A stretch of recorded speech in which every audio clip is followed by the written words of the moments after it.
আমি তো লাঠি টানতে ভুলে গেছি, আবার যে লাঠিটা নিয়ে আসি। আরে এটা কি রে, কে রে দরজা খুলে রেখে গেল? সব হাওয়া তো বাইরে চলে আসতেছে।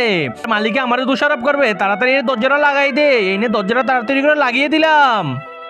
আরে আমিও মগাই লাঠিটা এখানে ফেলে গেছি, আর এইখানে আজকে প্রচুর ঠান্ডা পড়ছে, তাড়াতাড়ি এখান থেকে বাইর হয়ে যায়। আরে কি রে, তোদের কি সবার কাজ শেষ হয়ে গেছে? কাজ শেষ হলে তাড়াতাড়ি চল, বাসায় চলে যায়। আচ্ছা ঠিক আছে, চলেন ভাই। আরে তাড়াতাড়ি দরজাটা খুলে বাসায় চলে যায়। এটা কি, দরজা তো লেগে গেছে।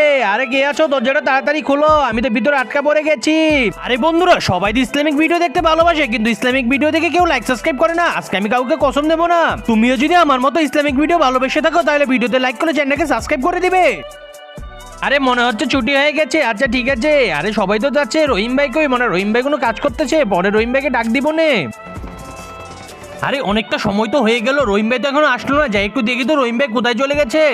আরে মনে হচ্ছে তো দরজা লাগিয়ে সবাই চলে গেছে। দরজা একটু খুলে দেখি তো ভিতরে কেউ আছে কি না। ভিতরে কি কেউ আছো? আরে কাউকে তো দেখতে পারতেছি না, একটু ভালোভাবে খুঁজে দেখি। আরে এটা কি, রহিম ভাই দেখি। আরে রহিম ভাই, তোমার কি হলো? তুমি এখানে শুয়ে আছো কেন? এখানে তো প্রচুর ঠান্ডা।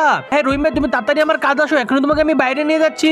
আরে জাবেদ ভাই, তোমাকে অসংখ্য ধন্যবাদ। কিভাবে যে তোমার উপকারে আমি রক্ষা করবো আমি কিছু বুঝতে পারতেছি না। তার আগে বলো, তুমি কিভাবে জানলে আমি গোডাউনের মধ্যে ছিলাম? আরে রহিম ভাই, সকলেই দেখি এসে আমাকে অবহেলা করে, কেউ আমাকে একটু ডাকও দেয় না। রহিম ভাই, তুমি সকালে আসলে আমাকে সালাম দিয়ে ভিতরে যাও, এবং কাজ শেষ হলে তুমি আবার আমাকে সালাম দিয়ে আবার বাসায় চলে যাও। আজকে দেখলাম তুমি সকালে ঠিকই ভিতরে গেছে সালাম দিয়ে, কিন্তু তুমি বাইর হলে না। অনেকক্ষণ আমি বসেছিলাম, দেখি এখনো তুমি বাইর হচ্ছ না, সেই জন্য আমি দেখার জন্য গেলাম। কি রে, আসলে রহিম ভাই কোথায়? রহিম ভাইয়ের সাথে কিছু হয়ে গেল নাকি? আরে ভাই, আমার এক সালাম দেওয়ার জন্য আমার জীবনটা বেঁচে গেল ভাই। তুমি কি বড়দের দেখলে সালাম করো, কমেন্টে বলে যাও।